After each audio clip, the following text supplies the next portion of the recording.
okuva olunaku olw'eggulo ate era mukadde kamu n'olunaku olwaleero wabaawo ekintu ekigenze maaso n'okuba nga kimenyaamenya emitima gy'abannankyukakyuka bannastruggle n'abaagala okulaba nti obuyinza obw'eggwanga Uganda bugenda maaso n'okuba nga bukyuka.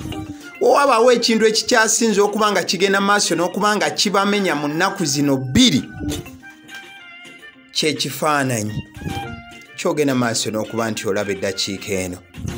Ekifaananyi ekyo kya mwana muwala oba omukyala asemberedde wano alinaanye omusirikale ng'ali mu maziga agenda maaso n'okuba nga tulukusa.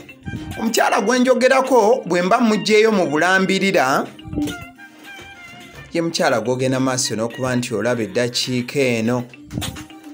Omukyala amanyiddwa nga Olivia Lutaaya. Omukyala Olivia Lutaaya y'omu ku bannastruggle oba abasibe ba NUP agenda maaso n'okuba nti akwatibwa. Amaziga gagenze maaso n'okuba nga gamuyitamu era yabadde tasobola genda maaso n'okuba nga akyebeera. Ekyagenze maaso n'okuba nga kimuleetera okutulika n'akaaba ng'ali emabega w'akaduukulu oba emabega wali mu kooti ey'abamagye. Byebyo byagenze maaso n'okuba nga bimugambibwa n'ogenda maaso n'okuba nga bisalibwawo. Ensonga yasinze okuba nti emukaabya Amaziga gye tugenda okuba nga twogerako. Bannakibiina ba NUP 16 abagenda maaso n'okuba nga bakkiriza emisango egy'okulya mu nsi olukwe. Tebakoma kubanga bakkiriza emisango gy'okulya mu nsi olukwe, ojja kujjukira nti ne mwana muwala oba omukyalo ono Olivia Lutaaya ali ku abo 16 abakkiriza emisango gy'okulya mu nsi olukwe. Kuno nno kwogatta n'okusangibwa n'ebyekuusa ku byambalo by'amagye. Bano emisango bagenda maaso n'okuba nga bagikkiriza. Kooti y'amagye olunaku lw'eggulo ng'ennaku z'omwezi 23 Okitoba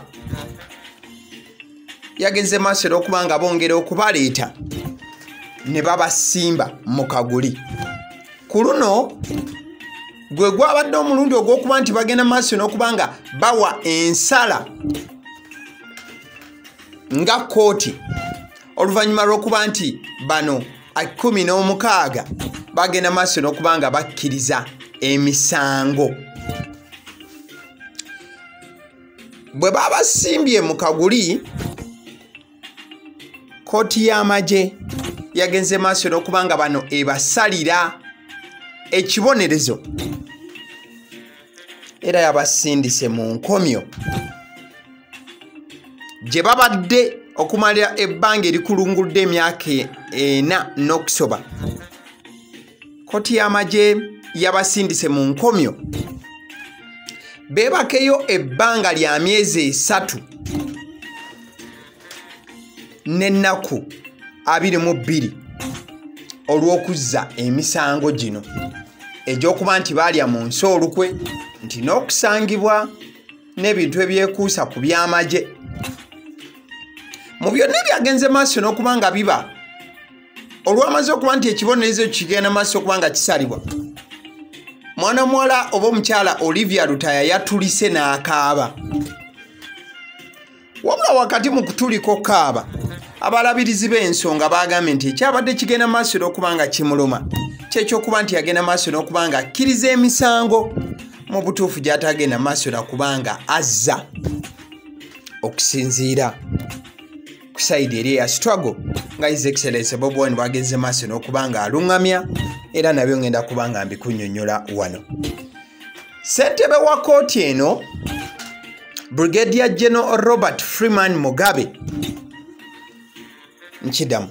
Ssentebe wa kooti eno Brigadier General Robert Freeman Mugabe ye yagenze maaso okubanga atyemulira bano omusango.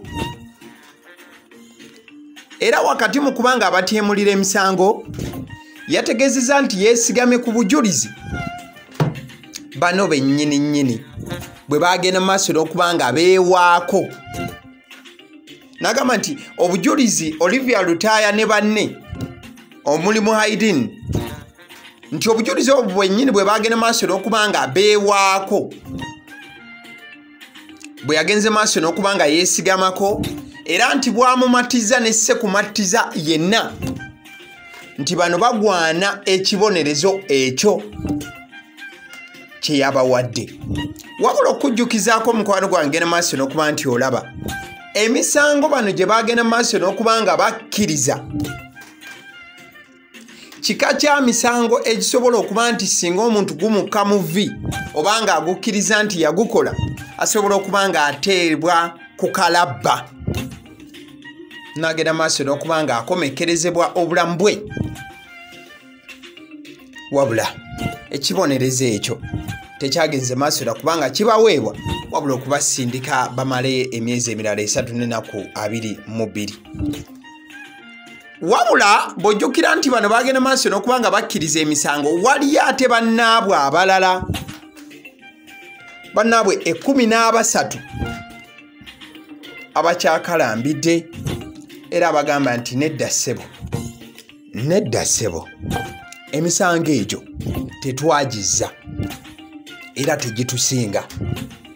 Bano nno abagenda maaso n'okubanga bagaana okukkiriza emisango gino baziddwayo ku alimanda okutuuka omwezi ogujja.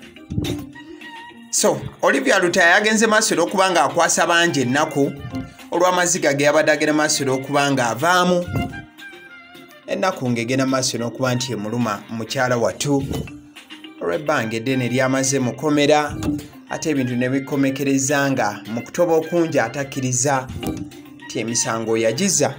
Weewaawo abandi ne bagamba nti munnange wandiba nti tewaabadde kyakusalawo. His Excellency Bobi Wine ng'ayita ku mukutu gwe n'ebyo byonna bye yagenze maaso n'okubanga ayogera ekavule.